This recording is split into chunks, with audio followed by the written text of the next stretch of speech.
Algunas escenas en este programa han sido dramatizadas.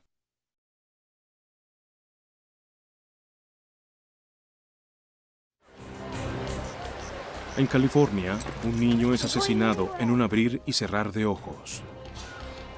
¿Estás bien? ¡Oh, Dios mío! ¡Llamen una ambulancia! ¡Alguien le hizo daño! Una escena del crimen desconcertante deja a la policía con muy poca evidencia y aterradoras preguntas. La fiscalía explora la mente de un cruel asesino, mientras buscan justicia para la peor pesadilla de un padre.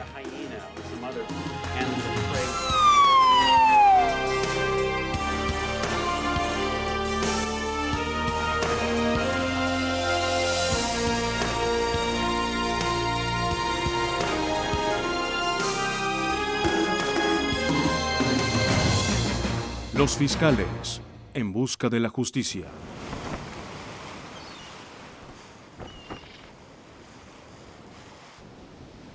Oceanside, California, es un balneario conocido por su atmósfera relajada y hermosas playas.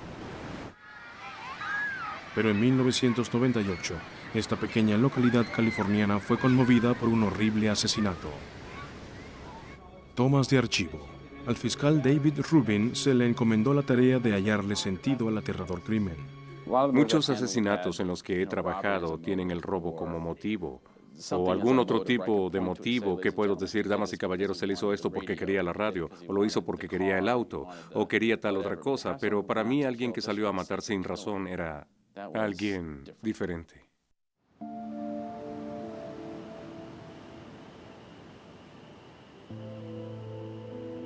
La pesadilla de todo padre. Pocas semanas antes de Acción de Gracias, el 14 de noviembre de 1998, el clan Gerhardt se había congregado en el balneario de Oceanside, California, para una reunión familiar. Sharon Shecky había hecho un vuelo desde su hogar cerca de Sacramento con su hijo de 9 años, Matthew. Matthew y sus primos habían estado jugando en la playa y sus tíos se estaban limpiando después de una cena de picnic. Poco antes de las 8, Matthew le dijo a su tía que tenía que ir al baño y corrió a los servicios públicos. Pocos segundos después, ella fue a buscarlo. Oyó sonidos de respiración entrecortada del otro lado de la pared del baño y un joven pasó rápidamente a su lado. Cuando entró, encontró a Matthew sangrando. Lo habían atacado. ¡Es Matthew! ¡Auxilio! ¡Atacaron a Matthew! ¡Ayúdenme! El tío y los primos de Matthew acudieron corriendo. Alguien fue a buscar a la madre del niño, Sharon.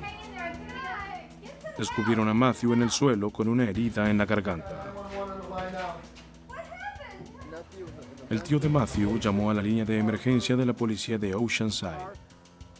Esta es la grabación real. Policía de Oceanside. Sí, necesito una ambulancia y un helicóptero ahora mismo. Puerto ¿Dónde? de Oceanside. Alguien apuñaló a mi sobrino. Alguien apuñaló a mi sobrino. Es urgente. Aplica presión. Dicen Por que si favor, se hace tome eso... algo limpio y póngaselo en la garganta para tratar de controlar esa hemorragia, pero no presione demasiado. Pocos minutos después llegaron los paramédicos cuando el tío del niño intentaba que volviera en sí.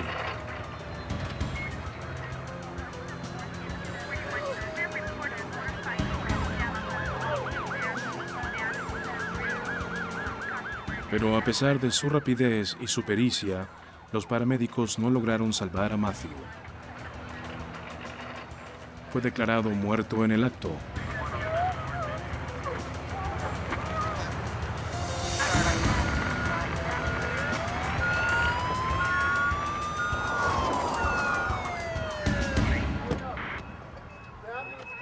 Al llegar la policía, comenzaron a interrogar a la tía de Matthew. Les contó que estaba afuera del baño cuando un desconocido salió corriendo. En su descripción decía que era bajo, delgado, con piel blanca y cabello castaño oscuro. Un perfecto extraño. Increíblemente, ella volvió a verlo al salir a buscar ayuda, pero volvió a desaparecer en un estacionamiento. Era solo otro joven de cabello castaño.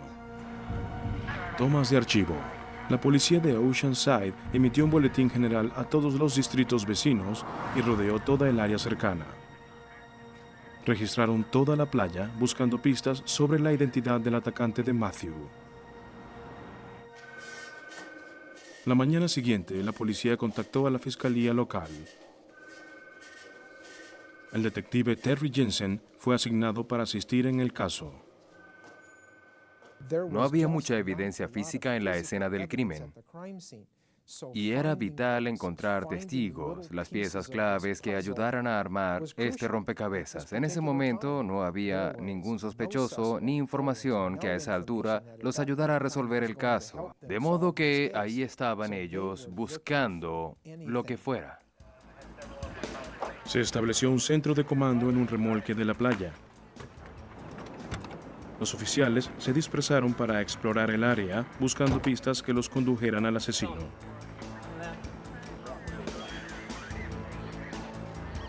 Usaron detectores de metal para buscar el arma asesina.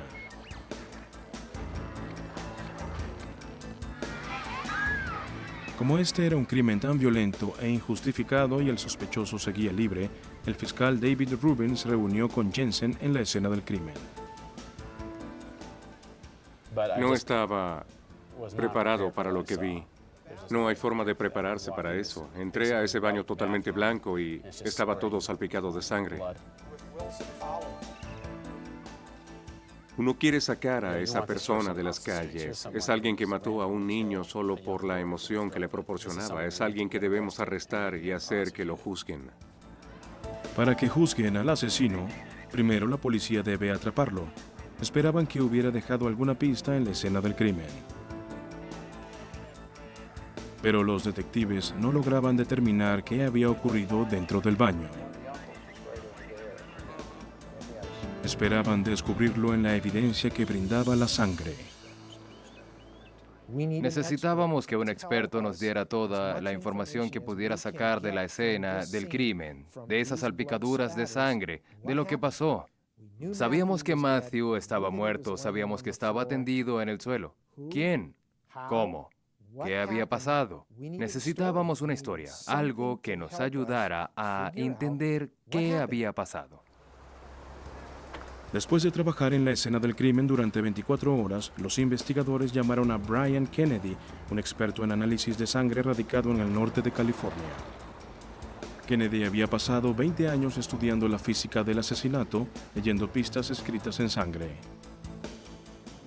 Tenían un niño de 9 años con la garganta seccionada. Psicológicamente, eso aterroriza al investigador.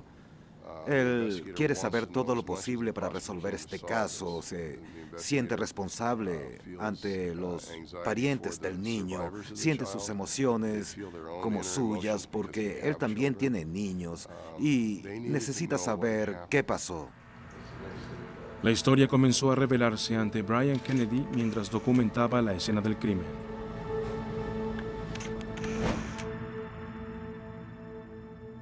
Era obvio que la herida infligida a este niño había sido fatal desde el primer instante. La hemorragia arterial que cubría la pared era abrumadora. Por el patrón de la salpicadura de sangre, Kennedy dedujo que Matthew había muerto instantáneamente mientras estaba de pie. Kennedy dijo a la policía que el sospechoso era diestro, que se había aproximado por atrás con el cuchillo y posiblemente había sostenido la herida abierta para que el niño se desangrase más rápido. La autopsia confirmó esos hallazgos. El forense encontró un solo corte que había cercenado la yugular y la arteria carótida derecha, practicada con un cuchillo de doble filo. La policía decidió no divulgar que había 5 puñaladas en la parte superior de la espalda de Matthew. Es común en todos los cuerpos policiales no publicar toda la información para poder tener un as bajo la manga y que solo el culpable del crimen pueda conocer esta información. Tomas de archivo. Era una historia espeluznante, y de todas las comunidades de California llegó solidaridad para los parientes de la víctima en forma de vigilias y recordatorios. También se produjo una gran sensación de miedo. Matthew solo había estado unos segundos fuera de la vista de su familia y eso le había costado la vida. Era la peor pesadilla de cualquier padre. Había mucho pánico en la comunidad. La gente lleva a sus niños a los centros comerciales, a las playas, y los niños van al baño. ¿Qué puede hacer un padre para evitar eso? La respuesta es que no puede hacer nada. Se siente impotente cuando sabe que no se puede hacer nada para impedir que eso ocurra. Los investigadores hicieron todo lo posible para encontrar al asesino. Pero no sabían quién era ni qué haría a continuación. Era como si hubiera desaparecido. Sin embargo, en ese momento estaba subiendo a un autobús a Los Ángeles, donde estaría libre para volver a cazar.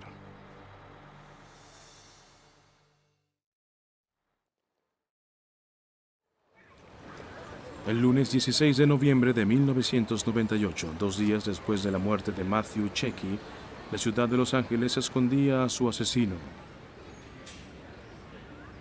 A las 6:30 de la mañana, María Luisa Rosales, de 40 años, iba caminando a su trabajo en un taller de costura cuando se le acercó un joven que llevaba una mochila. Pero cuando ella se detuvo a responder sus preguntas, la atacó.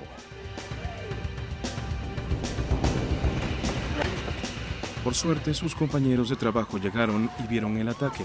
Una mujer gritó pidiendo ayuda. Todo sucedía tan rápido que los testigos creyeron que él la estaba golpeando con sus puños.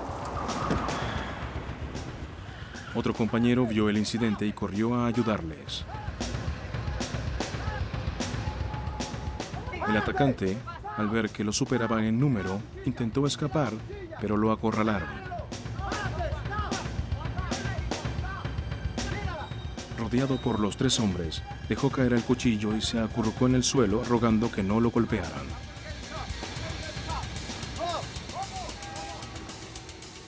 Usaron su cinturón para amarrarle las manos hasta que llegara la policía.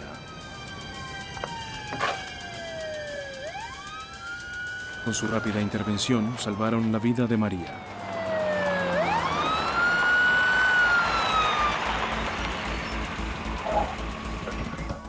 La policía encontró al sujeto sentado calmadamente en el suelo.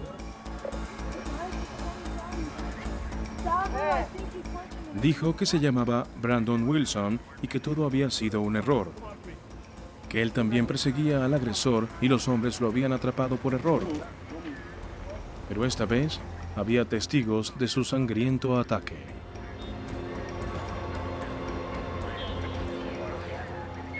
Los oficiales no entendían por qué Wilson había atacado a una desconocida.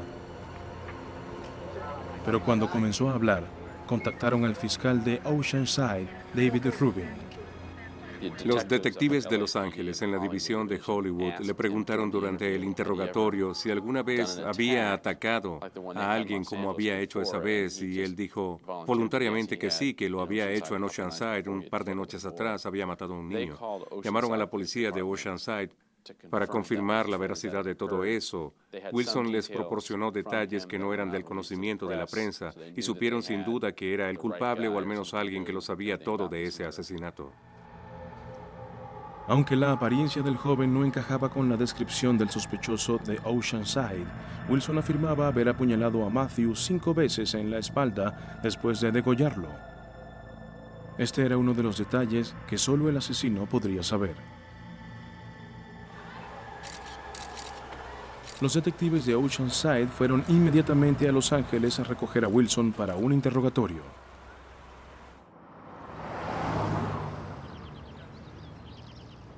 Brandon Wilson fue arrestado esa tarde, solo 2 días después del asesinato. Y para sorpresa de los policías, estaba dispuesto a contarles todo lo que querían saber en video.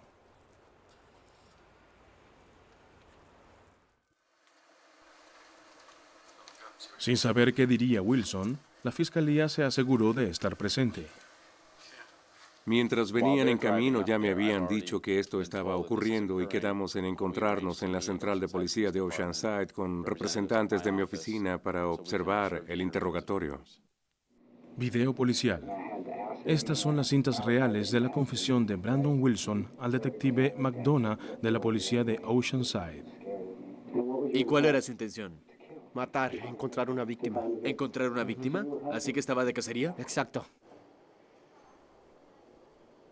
Cuando el detective McDonough le preguntó por qué, Wilson afirmó que una voz se lo había ordenado. Cuando alguien muere y no ha llegado a la iluminación, no muere, regresa al mundo. Así que cuando los mato, les permito nacer de nuevo. ¿Actuaría usted como Dios? Sí, ¿Eso estaría bien? sí. Entonces usted siente que es como un Dios. Más bien como diablo, pero sí, así es. El detective Jensen de la fiscalía comprendió que podrían estar ante un caso de demencia legal. La investigación pasaría de simple evidencia física a una evidencia psicológica mucho más complicada. Al observar a Brandon, no solo su conducta en la sala de interrogatorio, cómo respondía a las preguntas, algunas de las cosas que decía, los comentarios que hacía sobre Dios y otros aspectos del caso, nos hicieron dar cuenta, apenas comenzando el interrogatorio, de que la defensa podría alegar demencia. Hay personas que son corderos. Yo soy el león y ellos son los corderos, ¿entiende? Existen para que yo los mate. Ellos son felices, yo no. Ya no tengo la capacidad de ser feliz, he renunciado a eso. ¿Por qué renuncié a eso? ¿No es que todos queremos ser felices? Yo no quiero. ¿Por qué lo hice? Para que otros puedan ser felices. ¿Así que se considera usted un mártir? Por supuesto. ¿Y cuál es su causa? La vida, el amor. Los fiscales creían que Wilson estaba desequilibrado. Comenzaron a tratar de determinar si entendía la diferencia entre el bien y el mal. Entramos y le hicimos preguntas sobre el bien y el mal porque eso es vital para determinar si alguien está loco o no según la ley de California. Pero Wilson dio respuestas contradictorias. Sí, sabía que la sociedad condenaba el asesinato, pero era porque la sociedad no entendía su misión. Dígame qué es, según usted, el bien y el mal. Es lo mismo. Explíquese. No hay diferencia entre el bien y el mal. Bien, ayúdeme, no entiendo. Todo está bien. El fiscal comenzó a dirigir al detective que interrogaba a Wilson. Buscaban algo en el pasado de Wilson que les diera pistas sobre su estado mental. Queríamos su biografía. En un momento dijimos, haga que hable de sí mismo para que podamos rastrear sus viajes y saber dónde creció. Wilson le dijo a la policía que en su adolescencia había consumido muchas drogas y aunque sus calificaciones le habrían permitido ingresar a la universidad, prefirió pasar de un trabajo a otro en su pueblo natal de La Croix, Wisconsin. Dijo que había dejado su hogar el día después de cumplir 20 años, financiando sus viajes con lo que una compañía de seguros le había pagado por un accidente automovilístico.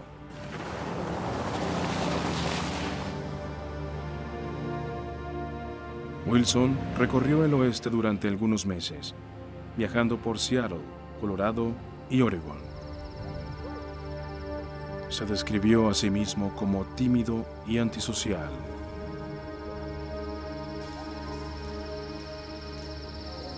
También consumía muchos alucinógenos.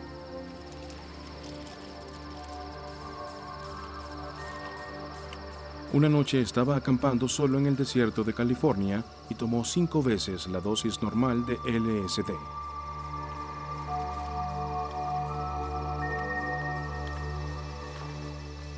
Entonces tuvo una revelación que intentaba explicar a la policía.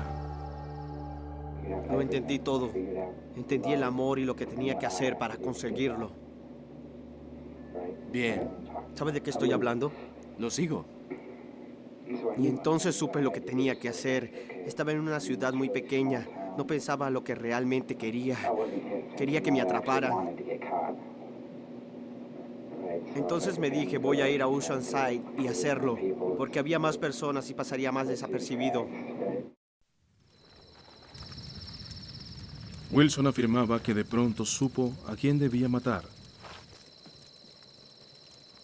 Comprendió que era su misión equilibrar el bien y el mal cometiendo un asesinato.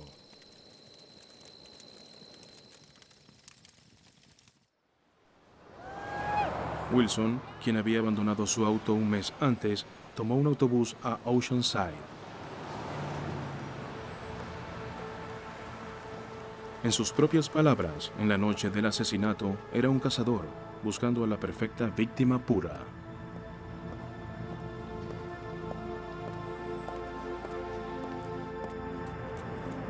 Si bien pasó junto a un par de mujeres en la playa, dijo que había decidido no matarlas. Entonces vio a los primos Gerhard jugando en la playa. Y de pronto, ¡pam! Eso es, ese era. Debía seguirlo. Tengo que ir al baño. No, estamos a 5 minutos de casa. Puedes esperar. Iré de todos modos.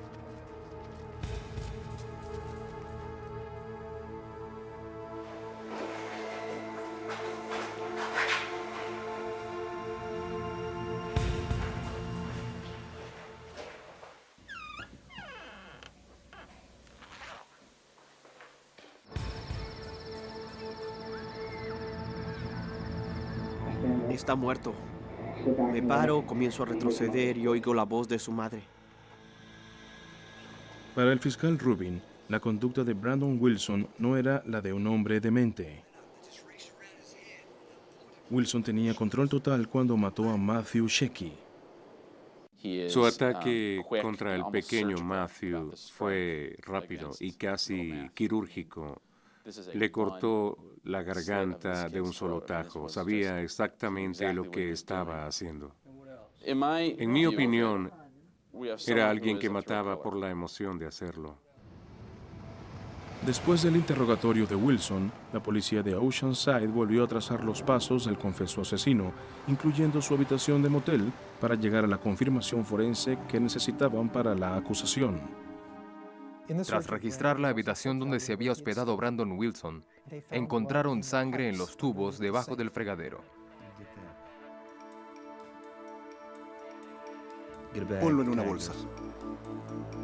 Era obvio que Brandon Wilson se había afeitado la cabeza después del asesinato.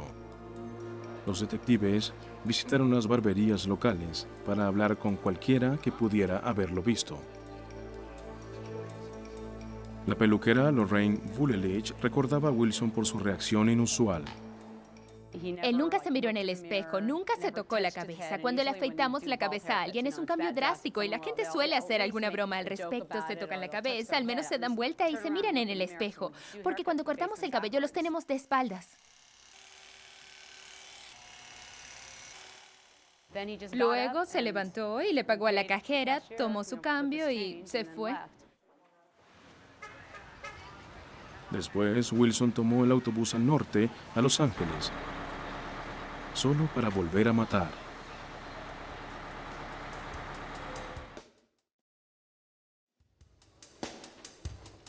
El detective Jensen estudió minuciosamente las evidencias recolectadas por la policía. La policía de Los Ángeles les había entregado el cuchillo que Wilson había usado para apuñalar a María Rosales. Jensen sospechaba que era el mismo utilizado para matar a Matthew Shecky. En la habitación de motel de Wilson encontraron libros, incluyendo uno sobre mitología. Jensen buscaba cualquier evidencia que apoyara la teoría de la fiscalía de que Brandon Wilson era cuerdo y mataba simplemente porque le agradaba.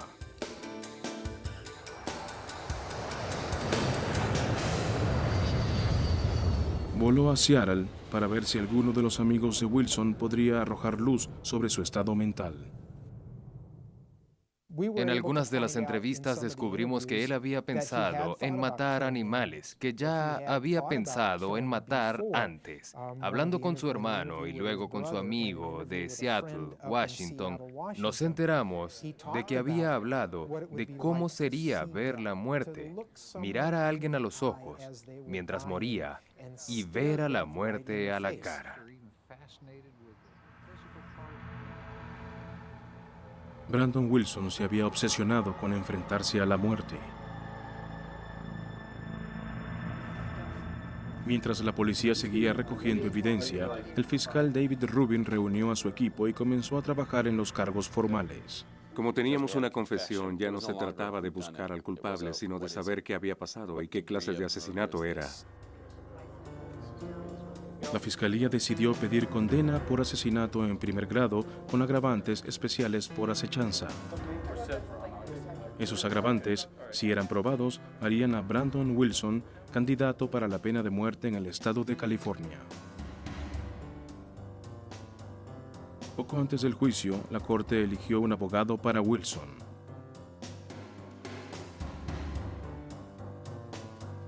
Kurt Owen era parte de un equipo de defensores públicos de alto perfil especializados en casos capitales.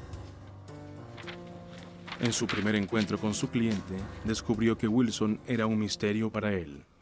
Cuando conocí a Brandon, vi a un joven muy tranquilo, amable, inteligente. No encajaba para nada con las acusaciones que se le hacían ni con lo que yo sabía que había pasado. Me pareció muy normal en ese momento. En la primera audiencia de Wilson por los cargos de asesinato, a Owen le esperaba una sorpresa. Después de declararse inocente en nombre de su cliente, Wilson decidió defenderse solo delante de una corte llena de cámaras de televisión.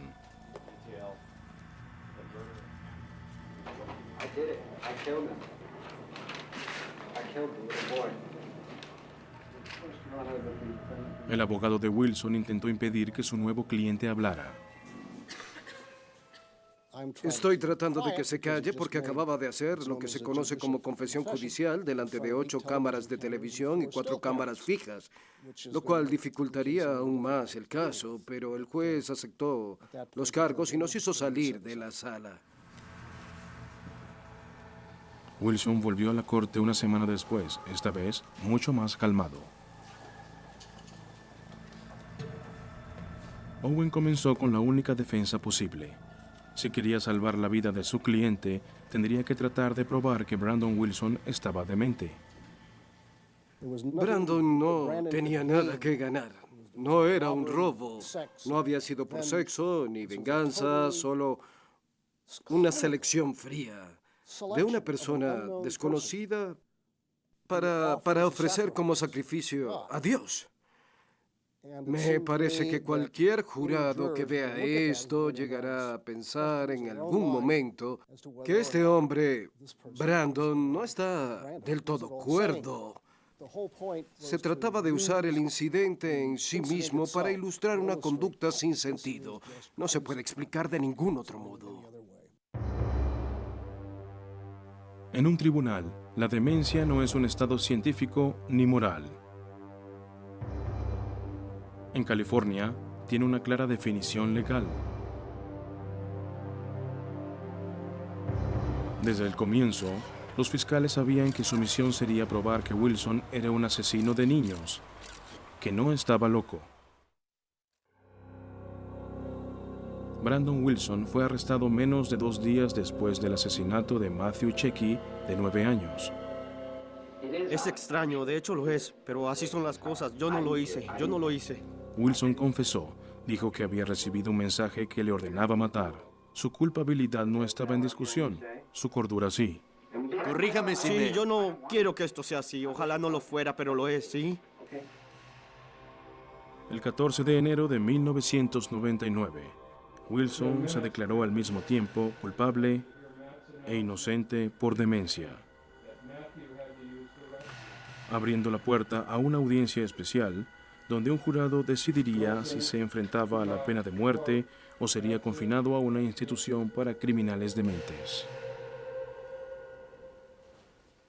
En esta clase de audiencias, habla primero la defensa porque tienen la responsabilidad de demostrar que el cliente está desequilibrado. Determinar la cordura de Wilson era ahora tarea de los psiquiatras forenses. Wilson fue examinado, analizado y 5 especialistas en salud mental le realizaron una batería de exámenes. ¿Cómo cree usted que sonaba? Era Dios. La inimputabilidad es una defensa de último recurso, usada en un porcentaje muy pequeño de los casos porque rara vez es exitosa. La definición no es científica, es legal. El doctor Charles Rabiner, independiente de la defensa y la fiscalía, fue uno de los psiquiatras designados por la corte. Señor Wilson, el estado de California quiere saber qué pensaba usted en ese momento. ¿Sabía que lo que estaba haciendo era incorrecto? Y si sabía que lo era, ¿pudo haber evitado hacerlo si hacía un esfuerzo por dominarse? De eso se trata. Para determinar su estado mental, los psiquiatras estudiaron desde su sentido de la realidad hasta un posible daño cerebral. También estudiaron la cinta del interrogatorio de Oceanside. Las preguntas del detective McDonough sobre el bien y el mal se convirtieron en el punto focal de la evaluación psiquiátrica. De acuerdo, dígame. ¿Diría usted que tiene buen control de sí mismo? Sí. Bien. ¿Sabe conscientemente lo que hace cuando lo hace? Sí. ¿Conoce la diferencia entre el bien y el mal? Así es. Deme un ejemplo. Está bien. ¿Matar a ese niño estuvo bien o estuvo mal? ¿Sabe cuánto tardaría en explicárselo? Al comenzar el juicio, se debatió el consumo de LSD de Wilson y sus antecedentes psiquiátricos. El doctor Rabiner dijo a la corte que si bien los delirios de Wilson no lo obligaron a matar a Matthew, sí justificaron ese acto ante sus ojos. La conclusión de Rabiner era que Brandon Wilson entendía la naturaleza de sus actos y mataba porque deseaba hacerlo.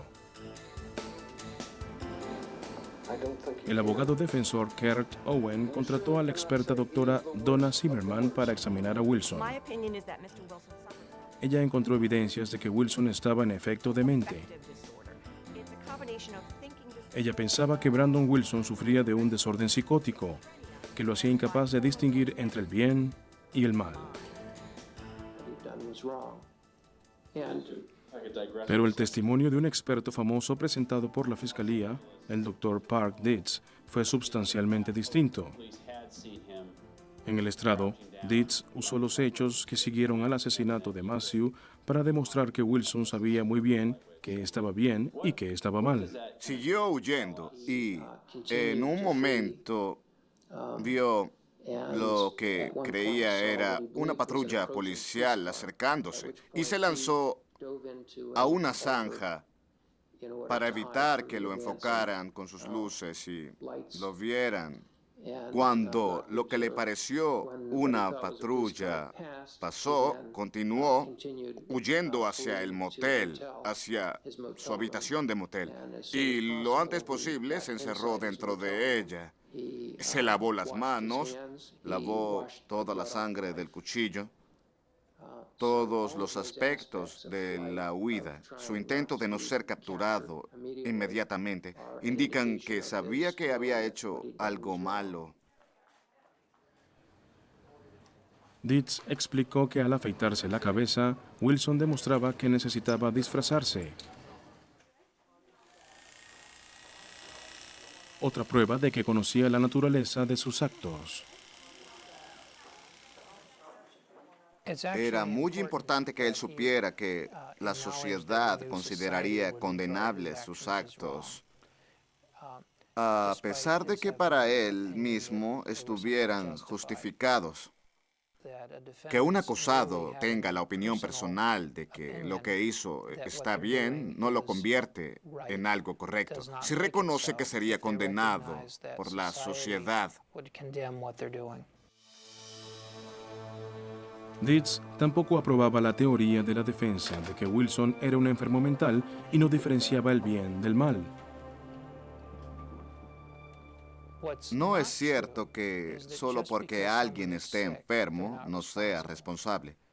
La ley requiere no solo que alguien esté enfermo, sino también que esa enfermedad le imposibilite saber lo que está haciendo o saber que es algo incorrecto.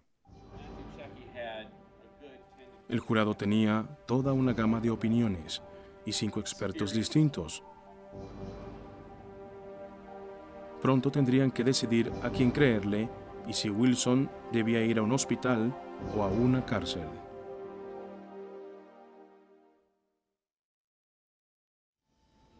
Jura solemnemente que el testimonio que va a dar sobre el caso presentado en esta Cuando el corte- juicio que determinaría su cordura estaba a punto de concluir, Brandon Wilson subió al estrado. Quería defenderse a sí mismo. Su abogado, Kurt Owen, esperaba que sus propias palabras revelarían su demencia al jurado.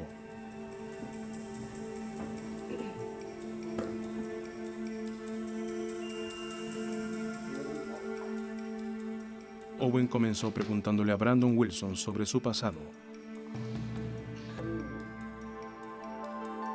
Brandon dijo que había tenido una niñez normal y feliz en un pequeño pueblo de Wisconsin.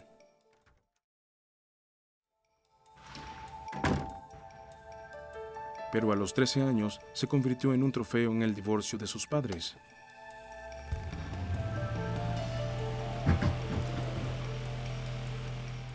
Entonces comenzó a consumir drogas. Se aisló de sus amigos y se encerró en su habitación a leer sobre filosofía y mitología.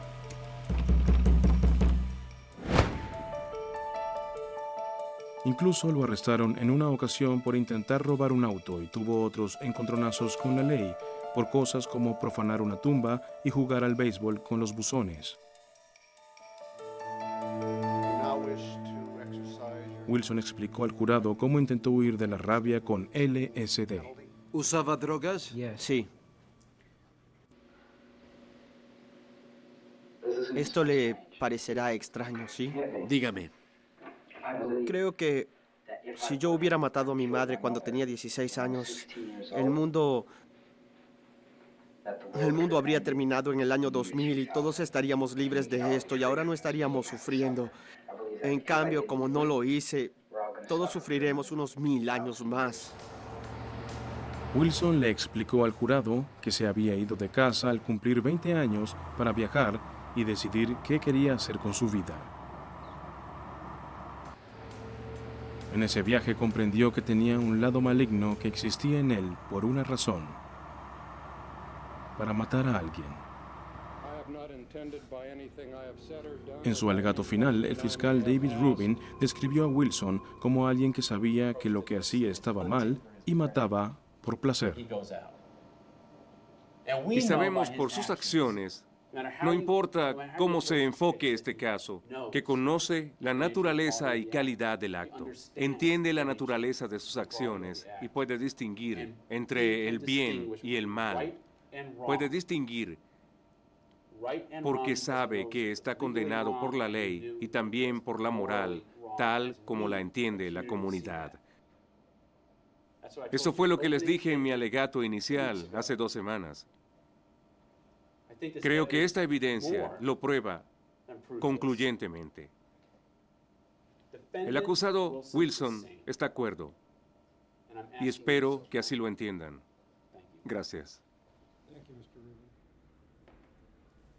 El abogado defensor Kurt Owen usó su alegato final para refutar el de la fiscalía y afirmar que Wilson era incapaz de distinguir entre el bien y el mal.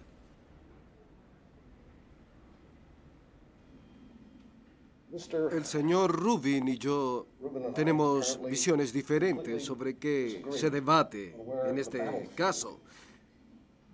No se trata, y creo que ya lo dije antes, de si el acusado apreciaba objetivamente lo que está bien y lo que está mal, moral y legalmente, o si sabía que, según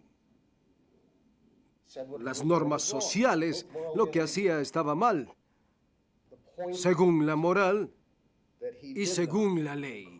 Se trata más bien de que él no entendía y nunca podría entender la naturaleza moral de sus actos.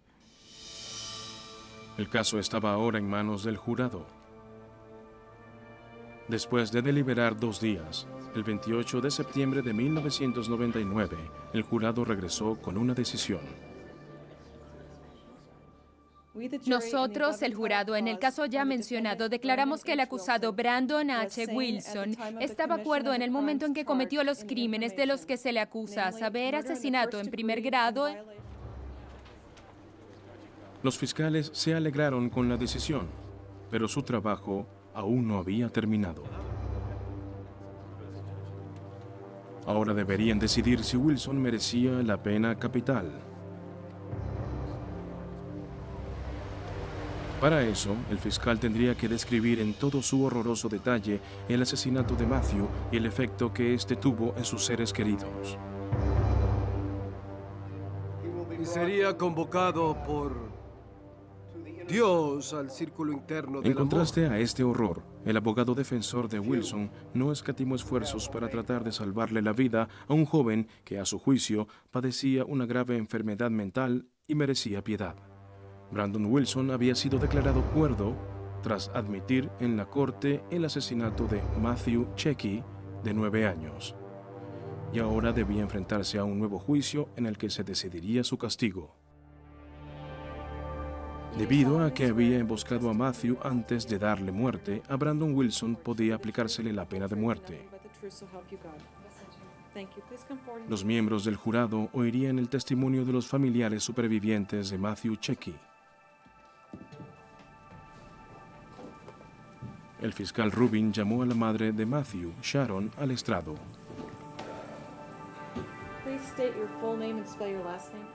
Le pidió que describiera a su hijo ante el jurado. Le gustaba mucho dibujar. Decía que quería ser ingeniero, caricaturista o arquitecto. Bien. ¿Y era creativo? Muy creativo. Háblenos de eso. Le gustaba hacer cosas para la casa, portatoallas de papel, papeleras, armaba robots, escribía historias sobre extraterrestres. Tenía mucha imaginación. Su señoría, ¿podemos hablar en privado? Sí.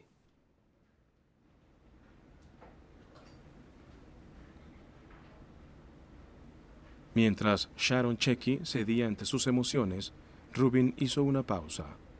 Las respuestas a sus siguientes preguntas afectarían a todos quienes las oyeran.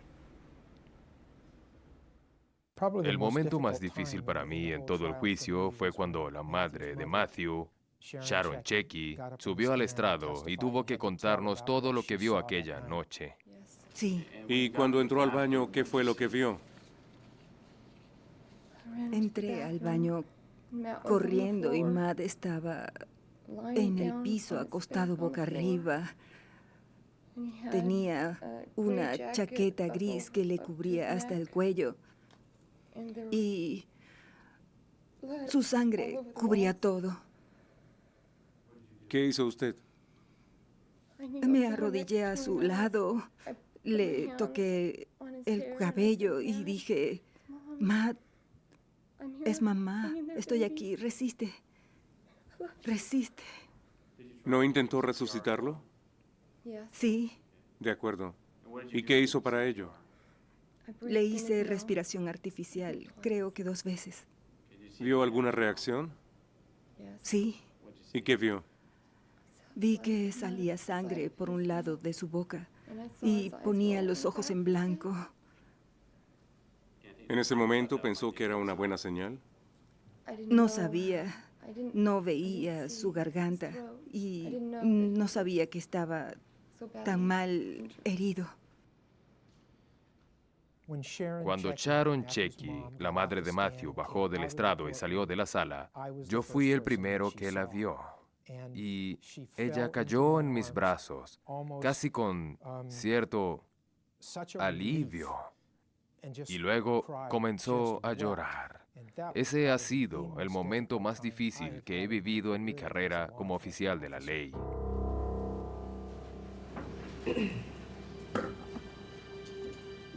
Brandon Wilson subió al estrado. Por favor, diga su nombre completo y deletree su apellido. Brandon H. Wilson, W-I-L-S-O-N. Quería defenderse a sí mismo. Kurt Owen intentó detenerlo, temiendo que haría que lo condenaran a muerte, pero nadie podía contener la obsesión de Wilson con la muerte. Quería hablar sin que lo interrumpieran. Le aconsejé que no se autodefendiera, ¿eso es correcto? Correcto. ¿Y prefiere hacerlo de todos modos, desoyendo mi consejo? Así es.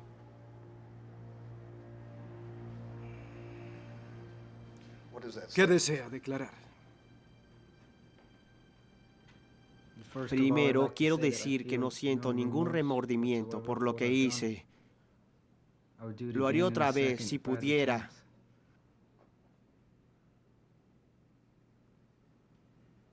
Ya les he explicado cuál es mi posición, mi propósito en la vida. Es ayudar a destruir su sociedad. Ustedes son representantes de esa sociedad y como tales deben hacer todo lo posible para librar al mundo de mí. Gracias. Ejecútenme. Gracias, con eso es suficiente. Señor Rubin, ¿alguna pregunta? No, su señoría. Puede retirarse, señor Wilson.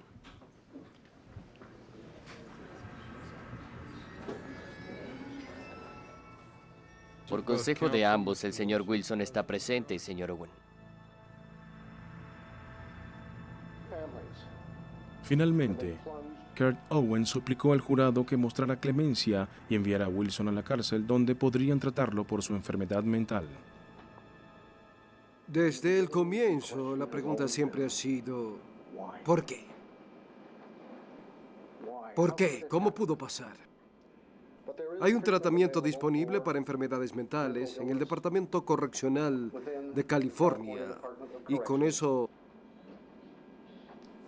el Brandon Wilson que hoy conocemos podría volver a ser el Brandon Wilson que vivía en Wisconsin. Este es un caso desgarrador. Sus vidas tampoco volverán a ser ya las mismas. Sus vidas ya nunca serán como antes. Ustedes no pidieron estar aquí. Pero el señor Rubin y yo los seleccionamos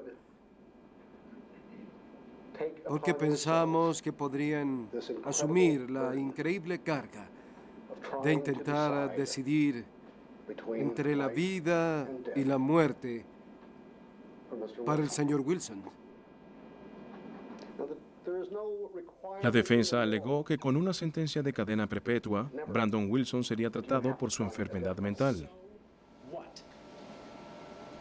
Pero el fiscal David Rubin alegó que lo importante no era el tratamiento para Brandon Wilson. Sabemos lo que el acusado padecía en ese momento. Es curable. ¿Y qué? No estamos aquí para determinar si es curable, sino para determinar qué castigo merece. ¿Qué hacemos con él? ¿Qué quieren decirle? El 6 de octubre, el jurado de 12 personas regresó con su decisión unánime. Brandon Wilson fue sentenciado a muerte.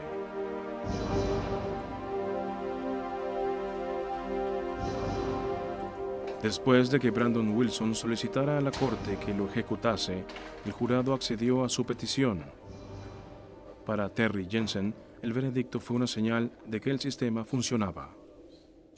La justicia se ocupó de Brandon Wilson. Ya no volverá a lastimar a nadie. Para Matthew y su familia se les ha hecho justicia. La sociedad cumplió con ellos. Y eso, personalmente, para mí como investigador, significa que hice todo lo posible para asegurarme de que el sistema funcionara. Brandon Wilson se halla en el pabellón de la muerte en la prisión de San Quintín, en California. Pasarán años antes de que se le aplique la pena máxima y se encuentre cara a cara con la muerte.